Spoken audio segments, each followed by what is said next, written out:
আমার প্রিয় একজন বক্তা জামশেদ মজুমদার, ওনার কথাগুলো একটু শুনে যান। যাদের বয়স, আমাদের যারা অ্যাডাল্ট আছে 18 থেকে 25-এর মধ্যে, কথাগুলো তাদের জন্য খুবই গুরুত্বপূর্ণ। ভিডিওটা দেখেন, আর ভিডিওটা দেখার পর শেয়ার করে দিন। তাহলে ভিডিওটা দেখেন।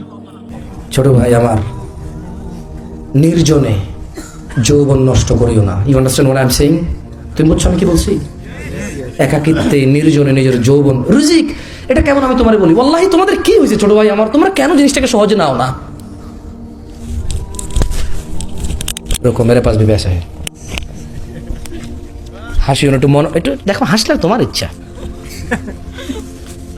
দেখো একজন ধরো তো, এটা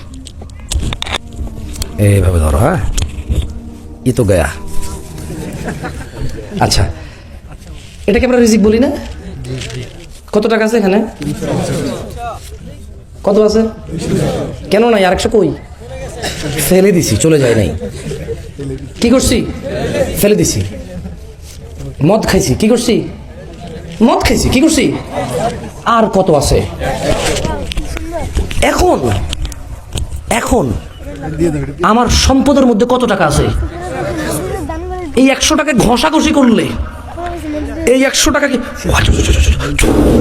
দিন রাত 24 ঘন্টা ফু দিলে 200 হবে?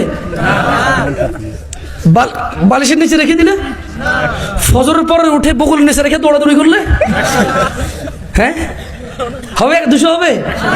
তো যৌবনটা তো এমন, তোমাকে আল্লাহ যতটুকু দিছে, তুমি ওয়াশরুমে ফেলে দিচ্ছ না তুমি টাকা ছিঁড়ে আসে চলবে না।